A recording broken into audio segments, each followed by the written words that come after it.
परमेश्वर ने एडम और ईव को पहले ब्लेस किया, आशीष दी और उसके बाद ही उन्हें फलने फूलने और पृथ्वी को अपने वश में करने का आदेश दिया। इसी प्रकार मूसा को मिस्र में इजरायली लोगों को दास्ता से निकालने के लिए भेजने से पहले उसकी लाठी में दिए गए बल के बारे में बता दिया। प्रभु यीशु ने भी अपने चेलों को इसी प्रकार भेजने से पहले अंधेरे की शक्तियों पर अधिकार दिया ताकि वो सफल हो सकें। इतनी आशीष के बाद भी कोई विश्वासी फंसा क्यों रहता है और ये बल हमारे अंदर कैसे काम करता है, आज हम इसी टॉपिक पे बात करेंगे। सुनते हैं पहले परमेश्वर का वचन। परमेश्वर का वचन हमने प्रेरितों की पुस्तक उसका पहला अध्याय उसकी 4 आयत से लिया है। और प्रभु यीशु ने उनसे मिलकर उन्हें आज्ञा दी, यरूशलेम को ना छोड़ो, परंतु पिता की उस प्रतिज्ञा के पूरे होने की बाट जोहते रहो, जिसकी चर्चा तुम मुझसे सुन चुके हो। क्योंकि यूहन्ना ने तो पानी में बपतिस्मा दिया है, परंतु थोड़े दिनों के बाद तुम पवित्र आत्मा से बपतिस्मा पाओगे। अतः उन्होंने इकट्ठे होकर उससे पूछा, हे प्रभु, क्या तू इसी समय इजराइल को राज्य फेर देगा?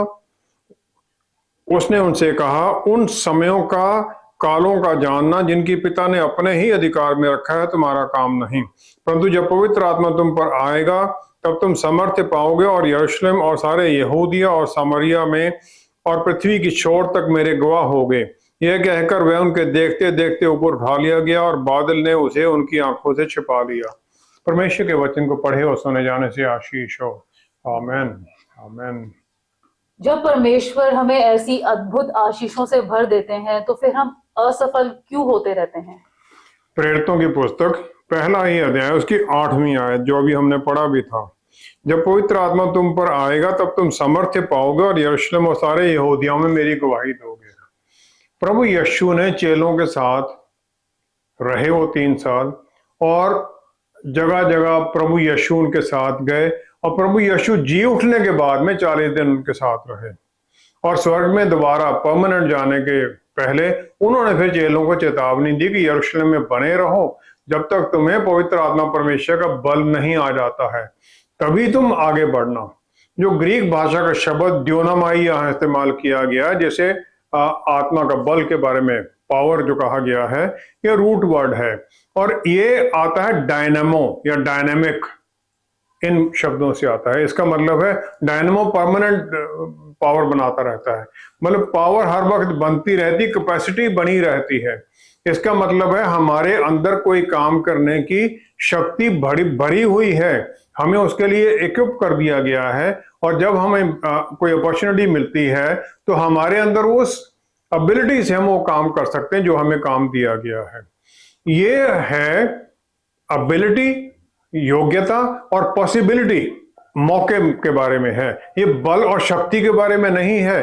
बल और शक्ति जो है वो ग्रीक भाषा का शब्द है एनर्जियो, और ये जो पावर जो प्रभु यीशु ने की जो बारे में बताया था, प्रभु यीशु ने बताया आत्मा के बारे में, ये है एबिलिटी, एक आइडेंटिफाइंग क्वालिटी जिसके द्वारा फिर हम ये करते हैं कि जो तुम कर सकते हो वही तो तुम हो, तो हमारे अंदर फिर वो आत्मा का बल काम करने लग जाता है। प्रेरितों की पुस्तक है फिर दूसरे अध्याय में ही हम 3-4 आयत में देखते हैं, जितने भी ऊपर वाले कमरे में इकट्ठे हो रखे थे वो सबके ऊपर पवित्र आत्मा परमेश्वर उतर आए। और पतरस रसूल ने प्रेरितों की पुस्तक 10वां अध्याय 34 आयत में आगे जाके कह दिया, परमेश्वर किसी से पक्षपात नहीं करते हैं, जितने वहां थे एक मन से सबके ऊपर आत्मा उतर आए। और फिर ये क्यों हो जाता है कि कुछ लोग तो अद्भुत चमत्कार कर सकते हैं, कुछ लोग बहुत अद्भुत तरीके से प्रचार कर सकते हैं, लेकिन बहुत लोग हैं जो स्ट्रगल करते रहते हैं, उनसे कुछ भी नहीं होता। ये कारण क्यों होता है? यिर्मयाह की पुस्तक उसका 17वां अध्याय उसकी 10वीं आयत में परमेश्वर कहते हैं, मैं यहोवा मन को खोजता और हृदय को जानता हूं, ताकि प्रत्येक जन को उसकी चाल चलन के अनुसार अर्थात उसके कामों का फल दूं। परमेश्वर सबको आशीष देना चाहते हैं, लेकिन मन में देखते हैं प्रचार के द्वारा मैं किसको ये क्या प्रूव करना चाहता हूं कि मेरा नाम हो या परमेश्वर का, प्रभु यीशु का नाम हो। अगर मेरा नाम हो तो फिर कुछ भी नहीं होगा। अगर मेरे मन में ये है कि नहीं प्रभु यीशु को लोग जाने, मुझे जाने ना जाने कोई फर्क नहीं पड़ता, उनको जाने, तब फिर वो आत्मा के द्वारा बल देंगे। लूका का 9 अध्याय का 57 से 62 आयत तक 2 आदमी आगे बढ़ते हैं जो प्रभु यीशु के पीछे चलने के लिए तैयार हो जाते हैं, लेकिन जब प्रभु कहते हैं ठीक पहला बोलता है मैं अभी पहले अपने पिता को गाड़ा हूं, अभी पिता जिंदा है, अगर मर गया होता तो वहां ना होता। वो चाहता है कि मैं पिता की देखभाल करूं, जो वो मर जाए फिर मैं आऊं। दूसरा जो है वो कहता है मैं अपने घर वालों को पहले जरा बाय बाय कर आऊं। प्रभु यीशु ने फिर कह दिया कि जो भी हल के ऊपर हाथ डाल लेता है, रख लेता है चलाने के लिए, जो पीछे की तरफ देखता रहता है, परमेश्वर के स्वर्ग राज्य के लिए फिर वो फिट नहीं है। प्रभु यीशु के पीछे चलने का मतलब है अपनी स्लीब उठाना, और ये एक रास्ता है, एक तरफ मृत्यु की तरफ, और मृत्यु के बाद अनंत काल के जीवन की तरफ। और फिर इसमें कोई और ऑप्शन एक्सप्लोर नहीं कर सकते कि नहीं अभी ये भी देख लेते हैं शायद यहां काम हो जाए, वो नहीं होगा। जब हम उनके साथ चलते हैं तो प्रभु यीशु अपना हाथ बढ़ाते हैं, हमारा हाथ पकड़ लेते हैं और हमारे हर परिस्थिति में हमें सुरक्षित रखते हैं और हमें जय में लेकर चलते हैं। वचन के अनुसार जो हमारे मन में जो डिलेमास हैं वो क्लियरली बता देगा हमारे मन में क्या चलता है। उत्पत्ति 6 अध्याय उसकी 9वीं आयत में हम देखते हैं नूह के बारे में। नूह की वंशावली ये है, नूह धर्मी पुरुष और अपने लोगों में खरा था, और नूह परमेश्वर ही के साथ चलता रहा। अब एक ही सेंटेंस के अंदर नूह का नाम 3 बार ही कहा गया, जबकि अगर नॉर्मल हालात में होता तो ये कहा जा सकता था कि ये नूह की वंशावली है, वह धर्मी पुरुष और अपने समय के लोगों में खरा था और वह परमेश्वर ही के साथ चलता रहा, ये नॉर्मल लिखा जा सकता था। फिर परमेश्वर ने ये 3 बार उसका नाम क्यों लिख दिया? यहूदी लोगों की पुस्तक मिड्राश, जो कि वचन की इंटरप्रिटेशन और जीवन के बारे में बताता है, थियोलॉजिकल और प्रैक्टिकल दोनों बातों के बारे में बताता है वो किताब, उसमें उन्होंने कहा कि इसमें एक नूह के बारे में नहीं लिखा गया, इसमें 3 नूह के बारे में लिखा गया है। अब वो 3 नूह कौन है? पहला तो वो है जो बाढ़ से पहले का जीवन जी रहा है। दूसरा नूह है जो आर्क में है, उस जहाज में है और उसमें बाढ़ के दौरान है। तीसरा नूह है जो बाढ़ के बाद का जीवन जी रहा है। तो जो नोआ और उसका परिवार था वो ही लोग थे जो कि इन तीनों डिफरेंट वर्ल्ड्स में जिए। पहला था जब बाढ़ से पहले एक सेटल्ड लाइफ थी, प्रेडिक्टेबल था, क्या होना है क्या हो रहा है, चारों तरफ कौन क्या करेगा सबको पता था, जैसे आजकल हम सबको पता है क्या हो रहा है। दूसरा है बाढ़ के द्वारा सब कुछ नष्ट हो जाता है और वो उस जहाज के अंदर फंसे हुए हैं। तीसरा है जबकि पूरी दुनिया दोबारा बनाई जा रही है,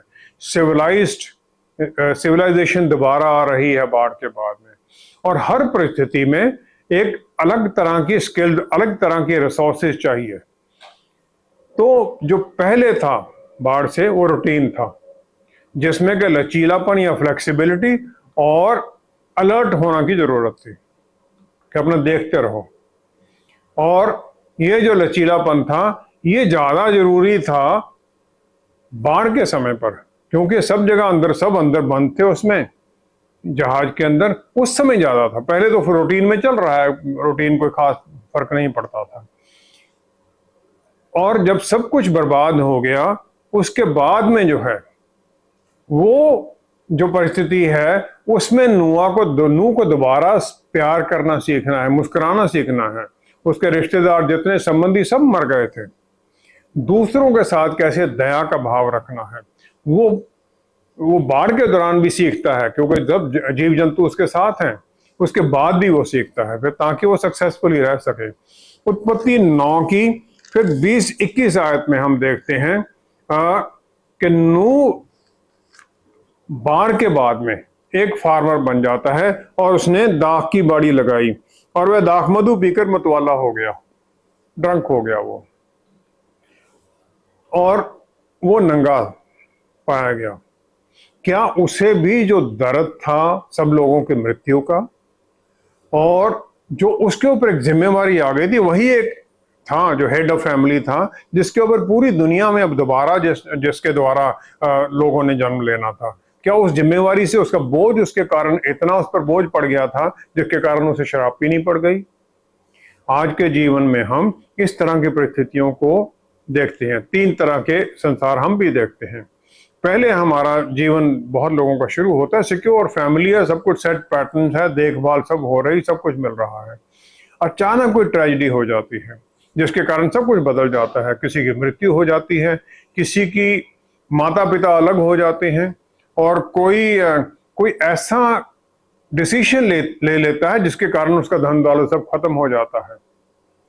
और फिर ऐसी परिस्थिति में हम सब ऐसे एक जहाज को ढूंढते हैं जिसमें हम बस घुसकर छुप जाएं, सुरक्षित हो जाएं। और फिर उस परिस्थिति में हमें अपने आप को रीइन्वेंट, अपने आप को दोबारा फिर ढालना पड़ता है, अपने जीवन को दोबारा शुरू करना पड़ता है, नया जीवन शुरू करना पड़ता है। जो लोग किसी अर्थक्वेक में, बिल्डिंग में फंस जाते हैं, गिर गए, उसमें फंस गए और कई दिनों के बाद उसे निकाला गया, तो वो इस प्रकार उन्हें रीओरिएंटेशन की जरूरत पड़ जाती है। उन्हें भी ये देखना पड़ता है क्योंकि उनके साथ सगे संबंधी मर जाते हैं। और बहुत लोग ऐसी परिस्थितियों में टोटली सिंपली कोलैप्स हो जाती हैं और छोड़ देते हैं, बस शराब पीने लग गए और दुख में डूब जाते हैं। और कुछ ऐसे भी हैं जो फिर निकल आते हैं, जिस प्रकार यहूदी लोग थे जो सेकंड वर्ल्ड वॉर में कंसंट्रेशन कैंपों में थे जर्मनी के, जिन्हें लाखों लोगों को मार दिया गया। जो उसमें से बचकर आए, उनके यहाँ बाजू के ऊपर नंबर लिखा हुआ था, उन्होंने दोबारा जीवन शुरू किया, एक दूसरे से प्यार करना शुरू किया है। ऐसी अद्भुत ट्रेजेडी के बाद भी वो लोग दूसरों के लिए फिर जीने लग गए। उत्पत्ति 8 का 16वीं 17वीं आयत में हम देखते हैं, परमेश्वर ने नूह से कहा, तो अपने पुत्रों, पत्नी और बहुओं समेत जहाज में से निकला। क्या पक्षी, क्या पशु, क्या सब भांति के रेंगने वाले जंतु जो पृथ्वी पर रेंगते हैं, जितने शरीरधारी जीव जंतु तेरे संग हैं, उन सबको अपने साथ निकाल लिया, कि पृथ्वी पर उनसे बहुत बच्चे उत्पन्न हो और वो फूलें फलें और पृथ्वी पर फैल जाएं। अब ये उसे आज्ञा दी गई, to be fruitful and multiply on the earth. नूह भी हम लोगों की तरह इसी प्रकार ऊपर बारिश में ऊपर की तरफ देखता है, और देखता है वो उस रेनबो को, और फिर ये देखता है कि सूरज हमेशा बादलों में है, हालांकि छुपा हुआ है लेकिन उसकी रोशनी है। हर परिस्थिति में विश्वासी के उसके अंदर वो अद्भुत परमेश्वर की ज्योति हर वक्त जल रही है, जो उसके अंदर वो रोशनी दे रही है। परमेश्वर का प्यार उसके अंदर चल रहा है। बादल हैं चारों तरफ, लेकिन उसमें भी परमेश्वर का प्यार उसे उस अद्भुत रोशनी को दिखाता रहता है, ताकि एक नया दिन शुरू होगा, एक नया जीवन शुरू होगा। हमें भी बस ऊपर देखना है और बारिश की तरफ नहीं, परिस्थितियों की तरफ नहीं देखना, ऊपर की तरफ देखना है। क्योंकि प्रकाशित वाक्य 3 अध्याय 20वीं आयत में प्रभु यीशु, राजाओं के राजा और प्रभुओं के प्रभु कहते हैं, मैं द्वार खटखटाता हूं, जो खोलेगा मैं उसके साथ भोजन करूंगा आकर। भोजन करना उनका हमारे लिए नए रास्ते खोलना है, हमें आत्मा के द्वारा नया बल देना है, नई आशीषें देना है, ताकि फिर हम हर तरह से अपनी परिस्थितियों में जय में चलने लग जाएं। हम अपने मन में उनका स्वागत करें। फिर परिस्थितियां छोटी होने लग जाती हैं उनका, क्योंकि उनका जो रुतबा है, उनका सब कुछ वजूद है, हम उस हर परिस्थिति से बड़ा है, सब कुछ उन्हीं का तो बनाया हुआ है। फिर जब हम उनके ऊपर आश्रित हो जाते हैं, फिर जय अपने आप आने लग जाती है, और यही हमें करना भी है। इजरायली लोगों को सांप के काटने पर जान बचाने का रास्ता भी मूसा द्वारा ऊंचाई पर लगाए पीतल के सांप को देखने से ही मिला। हमारे किसी दुख का हल भी क्या इसी प्रकार उस परिस्थिति में ही होता है? गिनती 21 अध्याय 4 से 9वीं आयत में, इजिप्ट से, मिस्र से इजरायली लोग निकलने के बाद में परमेश्वर उन्हें एक लंबे रास्ते से लाल समुद्र की तरफ से लेके जाते हैं, और फिर लोग कुड़कुड़ाने लग जाते हैं। जो मन्ना मिलता है उसके बारे में भी कंप्लेन करते हैं। हालांकि मन्ना जो स्वर्ग से आता था, उसका टेस्ट जैसा अपने मन में कुछ होता था वैसा उसका टेस्ट बन जाता था, ये उसकी खूबी थी। और फिर 6ठी आयत में परमेश्वर ने उनके ऊपर तेज विष वाले सांप भेज दिए, जो उनको डसने लगे और बहुत से इजरायली मर गए। अब इसके बाद में फिर इजरायली लोगों ने तौबा की, उन्होंने जाकर फिर मूसा से कहा, हमने पाप किया है। और फिर मूसा ने यहोवा से प्रार्थना की कि सांपों को इनसे दूर करे। अब मूसा को परमेश्वर ने आज्ञा दी कि एक पीतल का सांप बनाकर ऊंचे पोल के ऊपर टांग दे। जिसे सांप ने काट लिया है, जब वो उस पीतल के सांप को देखेगा तो वो बच जाएगा, उसको देखने से उसको वो बच जाएगा। और ये माना जाता है, प्रभु यीशु के बारे में है ये, प्रभु यीशु को सलीब पर चढ़ाया गया, जब हम उनकी तरफ देखते हैं तो हम पापों से छुटकारा पाते हैं। जीवन की हर परिस्थिति को हम दो तरीके से देख सकते हैं। एक तो दुनियावी परिस्थिति है और दूसरी है स्वर्गीय, डिवाइन, जिसमें फिर उसकी सही नेचर क्या है वो पता चलती है। जब हम किसी भी चैलेंज को ऊपरी आत्मिक स्थान से देखने की कोशिश करते हैं, तब फिर जो वो परिस्थिति तो वही रहती है, लेकिन हम उस परिस्थिति के अंदर नए जन्म को देखने लग जाते हैं, नया उसमें से निकलने का रास्ता निकलने लग जाता है, और फिर डिस्पेयर, जो दुख है, वो कम होने लग जाता है। जो सांप नीचे है वो काटता है, लेकिन जो सांप ऊपर है वो छुटकारा देता है।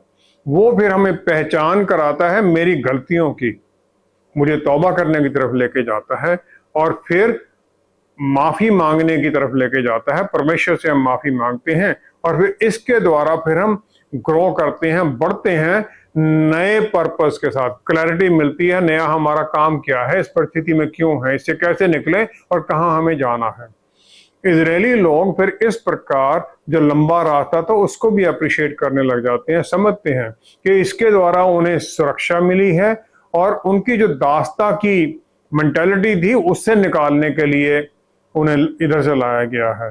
फिर उस स्वर्गीय मन्ना भी उनके लिए आशीष का कारण बन जाता है। और ये अपने दर्द को दबाने या छुपाने की बात नहीं है, या जो दुख है उसे इग्नोर कर लो, वो नहीं है। लेकिन ये है अपने आप को ट्रेन करना कि हम ऊपर की तरफ देखें, परमेश्वर की तरफ देखें, ताकि फिर उत्तर पाएं हर जो हमारा सवाल है उसके बारे में। अय्यूब की पुस्तक पहला अध्याय 5वीं आयत में हम देखते हैं, अय्यूब के बेटे बेटियां पार्टी करते थे, इकट्ठे होकर सब वो सेलिब्रेट करते थे। लेकिन आखिर में अय्यूब बड़े भोर को उठकर उनकी गिनती के अनुसार होम बलि चढ़ाता था, क्योंकि अय्यूब सोचता था कदाचित मेरे लड़कों ने पाप करके परमेश्वर को छोड़ दिया हो। वो इस डर से होम बलि चढ़ाता था, और इसी डर को शैतान ने चैलेंज कर दिया परमेश्वर के सामने कि अय्यूब धर्मी नहीं है, वो इसलिए आपसे डरता है क्योंकि आपने उसे आशीषित कर रखा है। और फिर अपनी उस परिस्थिति में जहां उसको सब कुछ उसका नष्ट हो जाता है, सब कुछ वो गंवा देता है, अय्यूब 42 अध्याय की दूसरी आयत में फिर वो उत्तर पा लेता है। फिर वो परमेश्वर से कहता है, अय्यूब ने यहोवा को उत्तर दिया, मैं जानता हूं कि आप सब कुछ कर सकते हैं, और आपकी युक्तियों में से कोई रोक नहीं सकती है, आपका कोई भी काम रोक नहीं सकता है। फिर वो समझ जाता है। और जब हम बगैर किसी काम के हैं, नौकरी नहीं है, तो हम ढूंढते हैं, किसी गलत जगह पर ढूंढ रहे हो। शायद जब हम ऊपर की देखते हैं, परमेश्वर की तरफ देखते हैं, तो हो सकता है परमेश्वर हमें ये दिखा दें कि जो तुम ढूंढ रहे हो वो गलत है। परमेश्वर चाहते हैं हम टीचर बन जाएं, हम डिजाइनर बनना चाहते हैं। कर्जे में जब हम आए हुए हैं तो ऊपर देखते हैं, परमेश्वर हमें दिखा देता है कि कमी के कारण तुम्हारा कर्जा नहीं है, कारण ये है कि तुम अपने जो रिसोर्सेज उसे बहुत ज्यादा बाहर जी रहे हो। फिर जो दर्द का जो सोर्स है उसी के द्वारा हमें चंगाई का रास्ता भी निकल आता है। जब हम इस तरह क्राइसिस से परमेश्वर की तरफ देखते हैं, तो फिर हमें सिर्फ गाइडेंस ही नहीं देते हैं, बल भी देते हैं परिस्थिति को समझने के लिए और उस क्राइसिस में से निकलने के लिए। बस परिस्थिति में हमें परमेश्वर की तरफ ही देखना है, ताकि हम उनकी तरफ देखें, उत्तर पाएं, और उन परिस्थितियों पर जय पाकर आगे बढ़ जाएं। किसी भी दुख की घड़ी के समय हम जितना भी अपना ध्यान हटाने की कोशिश करते हैं, हम उतना ही उसमें उलझ जाते हैं। ऐसे में हम क्या कर सकते हैं कि आशीष भी पाएं और छुटकारा भी? हमारे जीवन में किसी भी दुख या तकलीफ के आने के 3 कारण हो सकते हैं। पहला तो ये है कि जब परमेश्वर ने जो हमारे व्यवहार की बाउंड्री लगाई है, जब हम उनको पार करके बाहर निकल जाते हैं, तब फिर जो बाहर कांटेदार झाड़ियां शैतान ने लगा रखी हैं, हम उसमें फंस जाते हैं, परमेश्वर की सुरक्षा से निकल जाते हैं, शैतान के ट्रैप में फंस जाते हैं, और अपने आप में फिर हम उसमें से निकल नहीं पाते और उसी में फंसे रहते हैं। दूसरा है, जब परमेश्वर हमारे विश्वास को टेस्ट करना चाहते हैं और हमें बल देना चाहते हैं, टेस्ट करते हैं, हमें बल भी देना चाहते हैं। तीसरा है जब परमेश्वर हमें किसी परिस्थिति की आग के द्वारा हमें ऊपर बढ़ाने के लिए, उठाने के लिए, प्रमोशन के लिए डालते हैं, ताकि हमारे जीवन में कोई नया बड़ा रोल दिया जा सके। हर परिस्थिति में परमेश्वर हमेशा कंट्रोल में रहते हैं और हमें उनके कंट्रोल की अधीनगी में आना जरूरी हो जाता है। याकूब ने ये अपने मन में डाल लिया कि अब्राहम की जो आशीषें हैं वो मुझे मिलनी चाहिए, हालांकि एसाऊ बड़ा था। और फिर वो अपने पिता आइज़ाक के पास जाता है, क्योंकि रेबेक्का उसकी माँ ने ये समझ लिया था कि ये याकूब को आशीष मिलनी चाहिए। और फिर उसके साथ याकूब अपने आप को, याकूब के नाम का मतलब है सप्लांट्स, जो ओवर रीच, अपने से ज्यादा ऊपर उठने की कोशिश करता है। और फिर वो एसाऊ बनकर, अपना बड़ा भाई बनकर चला जाता है उसके लिए खाना बनाकर अपनी माँ से। और फिर जो पहलौठे की आशीष थी इसाक अपने पिता से पा लेता है, जब उस समय तक वो इसाक ब्लाइंड हो गया था, उसे देख नहीं सकता है। उत्पत्ति 27 की 36 से 41 आयत में हम देखते हैं एसाऊ फिर आता है, क्योंकि एसाऊ को भेजा गया था लाने के लिए खाना। जब एसाऊ आता है तो आइज़ाक उसे बता देता है कि इस प्रकार याकूब सब आशीषें दे गया है। तब 37 आयत में हम देखते हैं 36 में कि फिर एसाऊ कहता है, क्या उसका नाम याकूब यथार्थ नहीं रखा गया? उसने मुझे 2 बार अड़ंगा मारा, मेरा पहलौठे का अधिकार तो उसने ले ही लिया था, और अब देख उसने मेरा आशीर्वाद भी ले लिया है। He took away my birthright।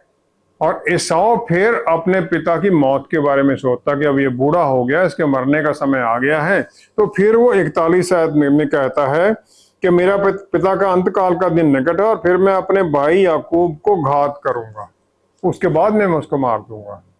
ये बात जब याकूब को पता चलती है तो वहां से भागता है और अपनी माता रेबेका की फैमिली में चला जाता है। फिर वहां वो लिया और रेचल, लबान उसके अंकल की 2 बेटियां हैं, उनसे शादी करता है, बच्चे होते हैं, और फिर पूरी भेड़ बकरियां जो उसके पास धन दौलत सबके साथ अपने घर में वापस आना चाहता है, अपने पिता के घर में वापस आना चाहता है। लेकिन उसके मन में डर है एसाऊ के धमकी का। फिर वो आगे 2 ग्रुप में अपनी पत्नियां और बच्चों को और नौकरों के साथ अपने भेड़ों, सब जो जानवर झुंड, उनको आगे भेज देता है, गिफ्ट देके भेजता है एसाऊ के लिए। उत्पत्ति 32 अध्याय उसकी फिर 24 से 28 आयत में हम देखते हैं याकूब अकेला रह जाता है नदी के उस झरने के पास में। और फिर तब कोई पुरुष आकर पौ फटने तक उससे मलयुद्ध करता रहा, और फिर उसने याकूब की जांघ की नस को छुआ, और याकूब की जांघ की नस उससे मलयुद्ध करते चढ़ गई। उसके बाद में याकूब सदा के लिए लंगड़ाने लग जाता है। और फिर वो कहता है कि मुझे जाने दे। 25 आयत में जब वो देखता है कि उस याकूब के ऊपर वो प्रबल नहीं हो रहा है, तो उसकी वो जॉइंट, उसकी जांघ को उसमें दुख डाल देता है। लेकिन पूरे समय इस परेशानी में भी, दुख तकलीफ में भी, याकूब उससे कहता है जब तक तू मुझे आशीर्वाद ना दे तब तक मैं तुझे जाने ना दूंगा। I will not let you go till you bless me. अब ये एक बड़ी अजीब सी परिस्थिति है। जो आदमी आपको नष्ट करना चाहता है, जिसने आपकी जांघ को के मसल को खराब कर दिया है, सदा के लिए आपने लगड़ाना है, आप दर्द में हैं, और आप उससे आशीष मांग रहे हैं। लेकिन इस परिस्थिति में याकूब ने हमें यह सिखा दिया कि अपने अंदर एक ऐसी अद्भुत क्वालिटी पैदा करो कि जो भी परिस्थिति उसका बोल्डली सामना करो, और फिर उस परिस्थिति से कह दो कि मैं तुझे जाने नहीं दूंगा, क्योंकि मैं जानता हूं कि तुझे परमेश्वर ने किसी मकसद के साथ भेजा है, और जब तक तू आशीष ना दे मैं तुझे जाने नहीं दूंगा। तुझे परमेश्वर ने भेजा है कि मुझे किसी ऊंचे लेवल पर उठाया जाए, किसी पहाड़ी पर पहुंचाया जाए, मुझे और बलवान, बुद्धिमान और आशीषित बनाने के लिए शायद परमेश्वर ने भेजा है। मैं तो उससे आशीष लेके हटूंगा। लूका 22 की 19-20 आयत में प्रभु यीशु लास्ट सपर का आखिरी जो भोज है उसमें है। तो प्रभु यीशु ने अपने चेलों को पहले रोटी दी, उन्होंने कहा ये रोटी मेरा बदन है जो तुम्हारे लिए तोड़ा जाता है। और फिर उन्होंने वो प्याला दिया, उन्होंने कहा ये मेरा लहू है जो तुम्हारे लिए बहाया जाता है। उस समय वो पूरी तरह जानते थे कि आगे उनके साथ क्या होने वाला है, लेकिन गेत्समनी पार्क में जो उनकी प्रार्थना थी वो कह देते मेरी इच्छा नहीं पिता आपकी इच्छा पूरी हो। शैतान उनको उस समय उन पर हमला कर रहा था कि मृत्यु के बाद में तो पिता से अलग हो ही जाना, क्योंकि मृत्यु के बाद आज तक कोई वापस गया ही नहीं तब स्वर्ग में। तो प्रभु यीशु ने उस परिस्थिति में परमेश्वर पिता की स्वर्गीय बल शक्ति के सामने अपने आप को समर्पित कर दिया, ताकि शैतान का जो पर्पस है वो खत्म हो जाए, वो हार जाए। दाऊद और उसके लोग जिकलाग में हैं। जिकलाग आशीष राजा है, फिलिस्तीनी राजा, उसका इलाका है। और फिलिस्तीनियों के साथ फिर वो राजा सौल और इजरायलियों के साथ लड़ने के लिए चला जाता है, लेकिन फिलिस्तीनी उस पर शक करते हैं, उसे वापस भेज देते हैं। और जब वो सब वापस आते हैं जिकलाग जो उनका कैंप था, तो वो देखते कैंप को आग लगा दी गई थी, सब कुछ लूट कर ले गए थे। अमालकी उनके बीवी बच्चे सब कुछ ले गए थे। पहला शमूएल 30 अध्याय, पहला शमूएल 30 अध्याय उसकी 6 से 8 आयत में हम देखते हैं कि सब कुछ वो ले गए। अब दाऊद बड़े संकट में पड़ा, क्योंकि लोग अपने बेटे बेटियों के कारण बहुत शोकित होकर उस पर पथराव करने की चर्चा कर रहे थे, उसे मारने की कोशिश कर रहे थे। 8वीं आयत में इस परिस्थिति में भी दाऊद ने फिर परमेश्वर को पुकारा। उसने फिर परमेश्वर से ये कहा कि क्या मैं इनके पीछे जाऊं, क्या मैं उसको जा पकड़ूंगा? परमेश्वर ने उसे कहा पीछा कर, क्योंकि तू निश्चय उसको पकड़ेगा और निस्संदेह सब कुछ छुड़ा लाएगा। और फिर वो जाते हैं उनके पीछे। 16 से 19 आयत में हम देखते हैं फिर, और दाऊद और उसके साथियों ने जो अमालकी ले गए थे वे सब दाऊद ने छुड़ाया, और दाऊद ने अपने दोनों स्त्रियों को भी छुड़ा लिया। वन उनके क्या छोटे क्या बड़े क्या बेटे क्या बेटियां क्या लूट का माल सब कुछ जो अमालकी ले गए थे उसमें से कोई वस्तु ना रही और जो उनको ना मिली हो, क्योंकि दाऊद सबका सब लौटा लाया, सब कुछ उसे मिल गया। परिस्थिति में उसने परमेश्वर की तरफ देखा और सब कुछ उसने पा लिया। यशायाह नबी की पुस्तक उसका 45 अध्याय उसकी 2 आयत, परमेश्वर कहते हैं मैं तेरे आगे आगे चलूंगा, मैं ऊंची ऊंची भूमि को चौरस करूंगा, मैं पीतल के किवाड़ों को तोड़ डालूंगा और लोहे के बेड़ों को टुकड़े टुकड़े कर दूंगा। परमेश्वर कहते हैं मैं सब कुछ करने के लिए तैयार हूं, लेकिन क्या हम उनकी अधीनगी में आना चाहते हैं ताकि वो सब कुछ कर सकें? क्या हम उनके कंट्रोल में आना चाहते हैं? यही एक तरीका है जिसके द्वारा कि हम ये कर सकते हैं, जिसके द्वारा उनका बल हमारे जीवन में काम करता है। इसके बिना फिर हम लड़ाई लड़ते रहते हैं अपने बल में, अपने ही शक्ति में लगे रहते हैं, और शोरली फिर हमने हारना तो है ही है, क्योंकि अपने बल में तो हम जीत सकते ही नहीं। ये नहीं है कि परमेश्वर किसी भी तरह से किसी से पक्षपात करते हैं, क्योंकि सब उनके बच्चे हैं, उनके परिवार के हिस्सा हैं हम। निर्गमन 14 में 15-16वीं आयत में मूसा के सामने लाल समुद्र था। जब उसने परमेश्वर के सामने दुहाई दी, परमेश्वर ने उसे कह दिया अपनी लाठी उठा और बढ़ा, समुद्र को खोल दे और निकल जाओ उधर से। हर परिस्थिति में इसी प्रकार हमें भी परमेश्वर बल देते हैं, रास्ता हमारे लिए बना हुआ होता है। हमें बढ़ना है आगे विश्वास में और उस रास्ते को खोजकर परिस्थिति में जीत में चलना है, ऊपर की तरफ देखना है ताकि यहाँ की परिस्थिति पर जय पा सके। आइए हम प्रार्थना करें। पिता परमेश्वर क्या ही धन्य है, आप हमें हर तरह से आशीषित करते हैं। आपने हमें पवित्र आत्मा परमेश्वर दे दिए जो हमारे भीतर हमें बल शक्ति देते हुए आत्म संयम से भरते हुए हैं। बस पिता परमेश्वर, हम सांप की तरफ नहीं जो नीचे काट रहा है, बल्कि हम स्वर्ग की तरफ, आपकी तरफ देखें, प्रभु यीशु को देखें जो सलीब पर है, जो सलीब से फिर स्वर्ग में उठाए गए हैं, आपके दाहिने बैठे हैं, और फिर उनके बल में हम आगे बढ़ें और जीत में चलते जाएं। फिर हर परिस्थिति हमारे अधीन आप कर देते हैं। पिता परमेश्वर, सारी महिमा आदर आपको देते हुए सब कुछ प्रभु यीशु के पवित्र नाम में मांगते हैं। आमेन, आमेन। वचन के अनुसार परमेश्वर कभी भी हमारी समर्थ से बाहर परीक्षा में नहीं पड़ने देंगे और साथ ही उसे सहने और उसमें से निकलने का रास्ता भी पहले से ही दे देते हैं। लेकिन हम परिस्थिति को ही इतना बड़ा बना देते हैं कि परमेश्वर को ही छोटा कर देते हैं और फिर निकल नहीं पाते। हर कठिनाई से छुटकारा भी उसी में है और हम ये परमेश्वर की ओर मुड़कर पा लेते हैं। Thank you so much for joining us. See you next time. Stay blessed. Shalom.